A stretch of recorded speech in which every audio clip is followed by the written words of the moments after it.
Welcome to this week's Fireside Chat with Jesse. I am joined today by Tom Lyle, Chief Operating Officer of HPS Global Leasing. Thanks for joining me, Tom. Thanks, Jesse. Thanks for having me on. No, I appreciate you taking some time today. It was great seeing you a couple weeks ago at the ELFA Executive Roundtable. I know if, like me, I was able to get on a plane and go home, and I don't think you and Bill were afforded that luxury, as I think you had to get on a plane and go back to Europe. Well, lots of places, lots of travel, but we're having a good time, that's for sure. Well, that's good. That's good. So, Tom, for those people who might not be familiar with yourself, do you mind just kind of talking about your career to date in equipment finance? Sure. So I've always worked in equipment leasing. I started right out of college doing broker sales by phone. We were selling a lot of deals to Advanta Bank in South Jersey. So over the time, I made it the transition, even moved out east and was working for Advanta. From there, I did about 10 years at Pitney Bowes, a lot of credit, a lot of operations, a lot of system integration. I got the call, Brett Thomas, he called me from Xerox. He said, look, we need a solution for the US, small budget, no guarantees of success, but you can build it the way you want it. And I said, count me in. That was 2010. That's grown up to be about $1 billion portfolio. And along the way, I ended up running leasing for all of Xerox Financial Services. And then this past year, I made the jump over and I joined these guys over at HPS. So I guess just kind of an intro to HPS Global, like how did you find out about them? I didn't know anything about them until I saw Bill and you joined them. So a little introduction to HPS would be great. They're a private equity group and John Ashley, Justin Stataker, they've been buying up leasing companies in Europe. And what they're doing is pulling these leasing companies together to make just an incredible global leasing company. And this past year, both Bill Stevenson and I joined, and we're having fun. It's going to be great. No, every now and then you and I circle up, and it's like you're going back. It's like you were in one country, then moving to another one, then coming back. I'm sure at this point in time, you're probably tired of getting COVID tests. Yeah, absolutely. 12 countries. It requires a lot of travel, but we're having a good time. That's good. That's good. So, and then it's been 2 months since the Marlin acquisition. How are things going there? Yeah, we closed on Marlin in January, so it's been about 60 days. I got to tell you, tremendous company, tremendous talent, great products, great people. We have this word, this phrase we use, shared ambition. And the way I think about it is shared ambition between our company and our vendor partners and their customers.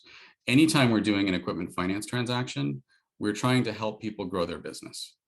It's shared ambition between the employees inside of Marlin and Peak and all our other companies. We're also here to win, and we like to win, and winning is fun. And then shared ambition with our investors. The good news about these folks is we can make this as big as we want to make it. And so it's really going well all around. That's good. I mean, I don't know if you knew this, but Marlin's like this JDR makes my third service provider that I've worked for in the industry, and Marlin's been a customer at each one of them. So I inherited them at JDR, but at OSG and LTI, I was able to sell services to them. Yeah, it was. I was happy to see that JDR was on the vendor list. So JDR was a big part of what we built at XFS in the US. And so, having you there as a provider for this is nice. It's nice to see you're a trusted provider for us. No, it's a value partnership, and you have some extremely solid skill sets within the walls there in Mount Laurel. So one of the questions I have for you, going from, let me see, you were with Pitney Bowes, then Xerox. So basically captive finance organizations. Was Advanta captive? Like, pardon my ignorance. Advanta was bank and very similar to Marlin. Yeah. Okay. I just know that pretty much when you talk to someone around the Philadelphia, South Jersey area, they all came from Advanta. So now being at this global leasing company, like how's that like mentally, or how does that shift your daily focus? Yeah. So at Xerox Financial Services, we were already in 21 countries. So the global bit, there's some nuance there, but you learn it, you get used to it, you depend on the people around you. But going back to an independent that has the diversity of assets, that has me really excited. I think when you think about equipment finance, you think about working capital, these are tremendously flexible products that have Mhm. all this applicability. And here we have the chance to use it across all these different asset types. And I think there's a lot of interesting things that we can do there, and we're going to do it. No, I mean, that would be excited to me. I mean, there's no offense against any of the captive finance organizations out there, but it's like there's only so many things you can do within that captive space. And now it's like you can almost go out and find the best widget. And okay, what's the best way to finance this widget? Exactly. Exactly. So another question I have for you. So the current events that are going on in the world, like what are your thoughts? Like how's that playing? Obviously 60 days into this, just like the impact on the global economy, Tom. Yeah, so a lot's going on right now. I think most interesting for us in equipment finance is inflation. We haven't seen this in our professional lifetimes. Last time this happened was in the early 80s. I can guarantee you that right now no one has the perfect crystal ball. And so I think what you do is you rely on the industry, you rely on your network, you get the information from the ELFA, you talk. This is such a fantastic industry where everyone knows everyone. And even if they don't know you, they'll take your phone call. And so you reach out, you talk to each other, you get the best information you have. But that's not all the thinking. You also need to do your own thinking. And you really need to know the markets you're in, the customers you're supporting, how it's going to impact them. Yeah. And then you go forward with best estimates. But we're coming up on a challenging time, make no mistake. Yeah. And what was it? One of the speakers that they had at the executive roundtable was like, just so you know, inflation is almost getting us back to where we should be. And it's like, wait a minute, it's not going to go back down. It's not going back down. And I think everyone was looking in the room like, what? Yeah, these are interesting times. I think ever since COVID started, the old rule book is out the window, and we're having to do a lot of adjustments, a lot of analysis to make sure we understand where we're going. No, and I think it's going to be interesting to see how things play themselves out, not only in the next 3 to 6 months, but 6 months to 3 years. So for sure, curious about that cycle. So the next topic of conversation was just like technology trends, in equipment finance. I mean, you're basically concatenating a bunch of leasing companies into one massive global, organization. Like what trends were you seeing? And now being this, I mean, even though Xerox was global before, what are you kind of seeing, Tom?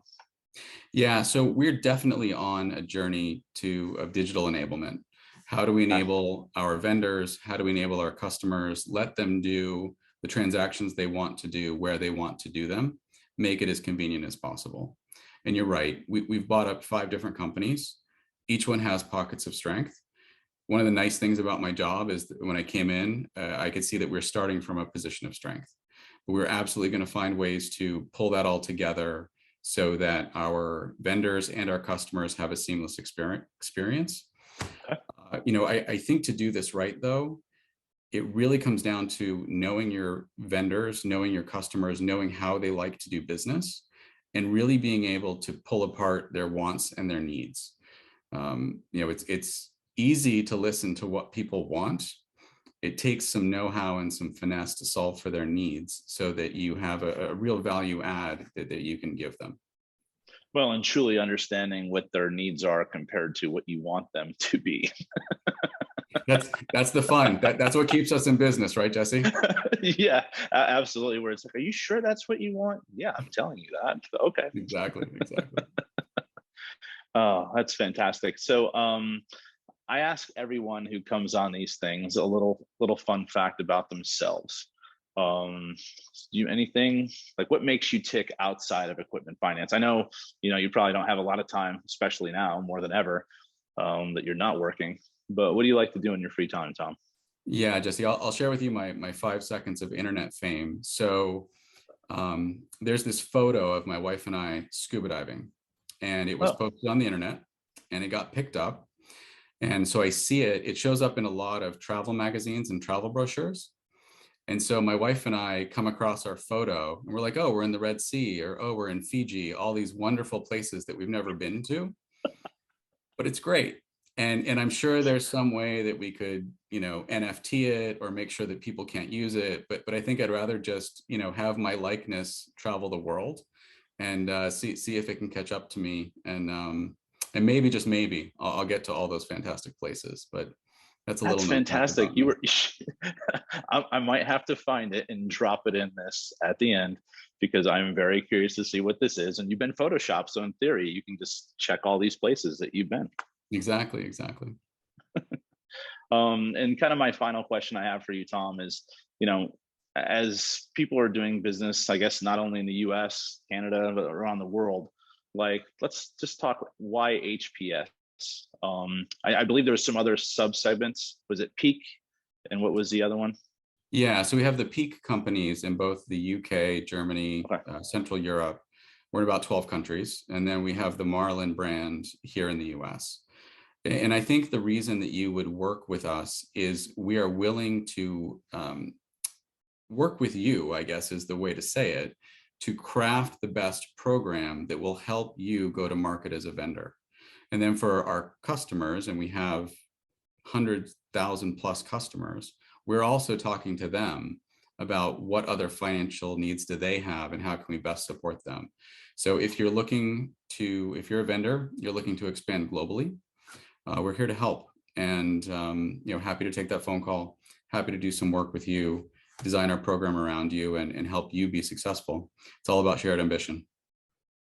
No, perfect. So like 3 to 5 years from now, 5 companies to.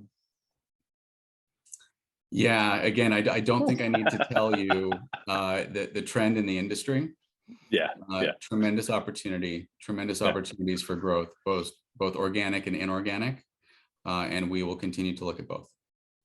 such a diplomatic answer. I truly appreciate that. I was trying to, trying to get that. So then 12 months from now, I can call and be like, Tom, what's going on, man? Or Jesse, 12 wow, months you from killed now, that. why don't we do this again? And we'll give the industry an update. All right. All right. That sounds great, sir. I really appreciate your time today, Tom. And look forward to seeing you at most likely an ELFA event sometime in the near future. Sounds good. Thanks for the time, Jesse. Talk No soon. problem. Thank you.